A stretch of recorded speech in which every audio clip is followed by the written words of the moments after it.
Welcome to the second video of 3 key requirements to prevent a heart attack or a stroke. So in the last video, we established that cholesterol doesn't just stick to the arteries, and having high blood pressure, high cholesterol is not necessarily the cause of heart attack and strokes. Of course, blood pressure results from hardening and narrowing of the arteries or stress, and so this is what we need to address.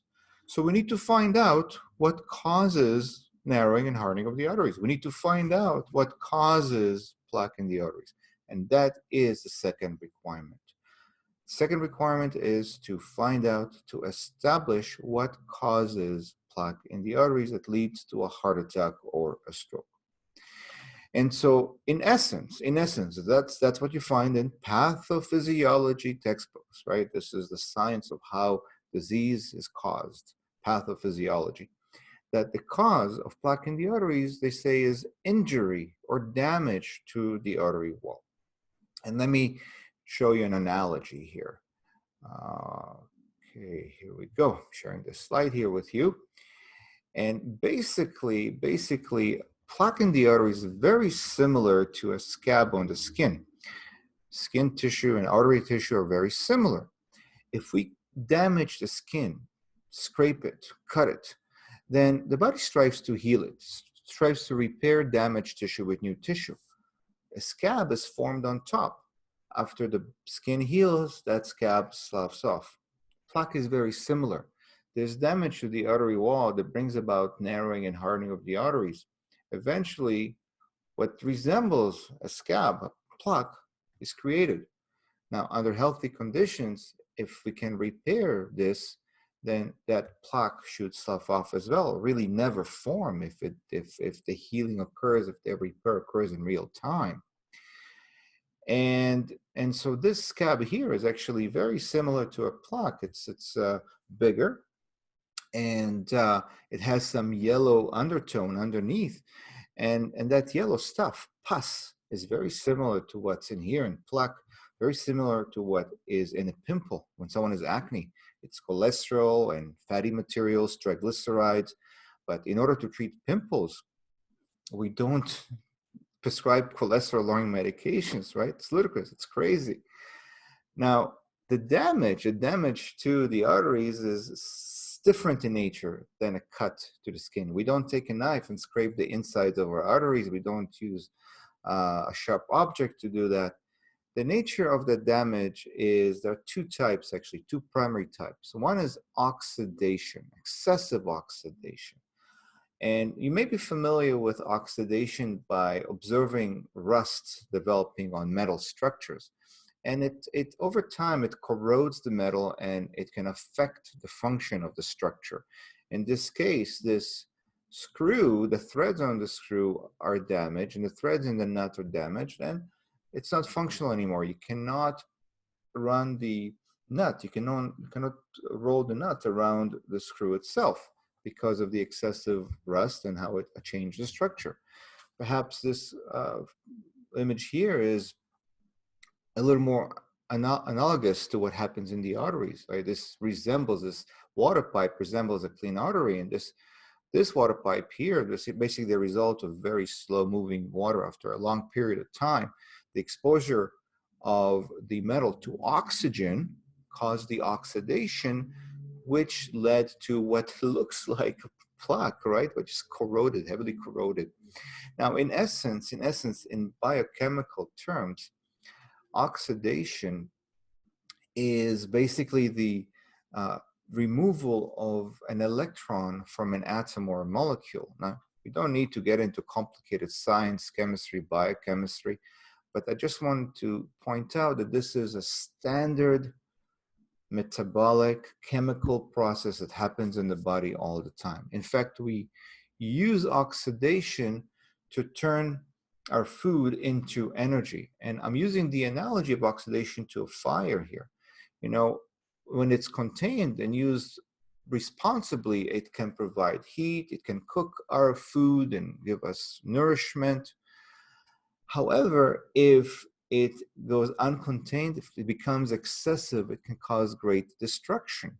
In the body, excessive oxidation causes inflammation. The body tries to repair unsuccessfully. That's what inflammation is. And it is implicated in cardiovascular disease, diabetes, cancer, and other degenerative conditions.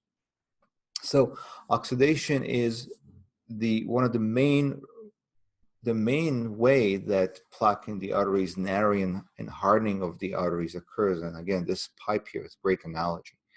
The other process by which it happens is glycation. And glycation basically is stickiness that brought about to the artery wall. Now, it's an analogy, not precise, but basically certain substances can make the arteries more sticky. And so what are the things that can cause oxidation and glycation? I'm going to stop the presentation for a moment here, stop the slide and get back to it in a moment. So the sort of things that bring about excessive oxidation and glycation are things like cigarettes, smoking excessive cigarettes. We know that cigarettes can cause cardiovascular disease. Excessive cigarette smoking can cause excessive oxidation.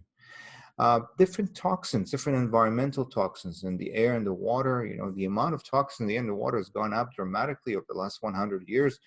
And there are a lot of toxic substances there that basically behave in such a way that they produce excessive oxidation and inflammatory damage. Heavy metals can do that as well. Lead and mercury. And, you know, some of these things are hard to control. If anybody smokes, I wholeheartedly recommend, please take steps to stop smoking. It's really important. As far as toxins go, you know, we can do our best to eat organic, try to use natural cleaning products, things like that. But if you live in the city, it's a little hard to avoid excessive toxins. But we can control our diet more so. Diet is something we can control with more ease. And the single most harmful substance in our diet that causes excessive oxidation is polyunsaturated fatty acids. And that may not tell you a whole lot just yet, but basically where you get polyunsaturated fatty acids from predominantly is vegetable oil. And so I think it would be valuable to show you the next slide here. And that kind of goes back to what I shared before earlier. You know, over the years, we've been told stay away from saturated fats. And this is a graph that represents a consumption of animal fat, which is mostly saturated. And you see that back in the 1940s or 50s, a decline in consumption of animal fat started happening, and it's a lot lower than what it used to be.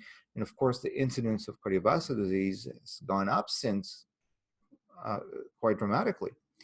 In more recent times, we've been told stay away from sugar and carbs. And in the last 25 years, we've been consuming less sugar and carbs, and the incidence of obesity, which mimics the incidence of cardiovascular disease, which I showed you also earlier in the previous graph in the last video, has gone up as well.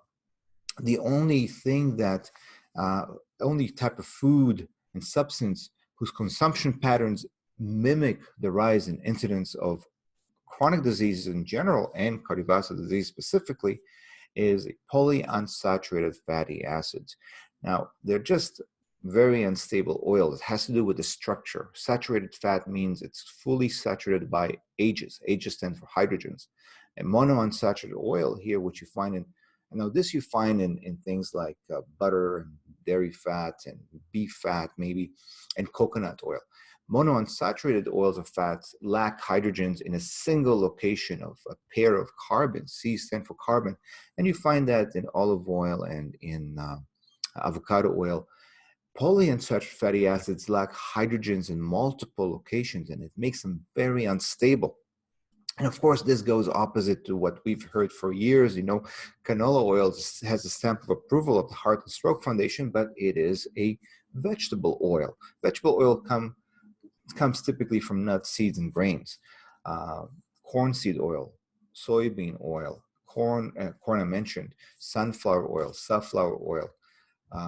These are all seed and nuts and grain oils which are rich in polyunsaturated fatty acids, which I wholeheartedly recommend you limit. Now, again, I have to I have to emphasize that this is not a treatment. I'm not treating you here, but the word doctor comes from the word docere, to teach in Latin.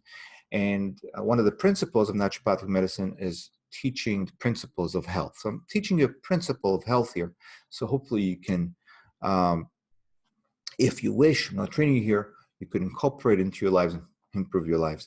The reason I'm sharing this here, there is a lot that can be said about diet, and there are a lot of factors that determine what is healthy for any given person, and it may change from person to person.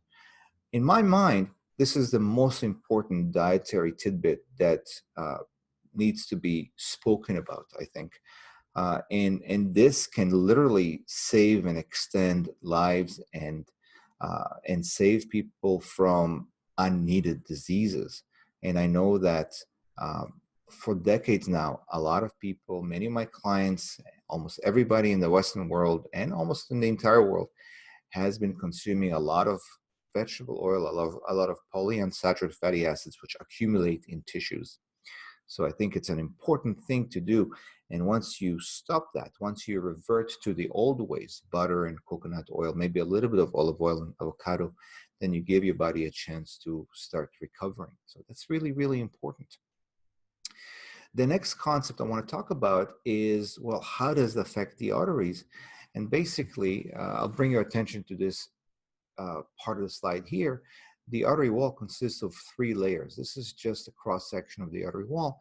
It has three layers, and within these layers there's a lot of connective tissue, and that connective tissue, collagen and elastin, is like a metal wire mesh, if you want to imagine that. And of course, when it becomes oxidized, becomes like rust, becomes no good, becomes hardened, loses its flexibility, and hardening of the artery sets in. But what does cholesterol have to do with this? Well, whenever there's damage, the body tries to repair and restore. And I showed it to you in a previous slide. When it comes to a scrape or cut on the skin, body repairs that tissue, the skin tissue, a scab is formed while the skin heals, and then it sloughs off. So basically, part of the repair process involves the arrival of white blood cells, whose function is to remove useless, damaged, and harmful compounds and debris. It so happens that cholesterol and lipids can also get oxidized, and oxidized lipid compounds are removed, including cholesterol, and they are toxic to the white blood cells. This results in white blood cells death, and their content is spilled at the site of plaque. That's why you see a white blob of fat inside the plaque, but that's the same reason that you can see pus. It's very similar to pus in an unhealing scab or in a pimple, basically. And so that's why you see cholesterol in plaque, but cholesterol isn't the cause of the plaque. It's the oxidation and glycation. And just one word on glycation, which I forgot to share with you.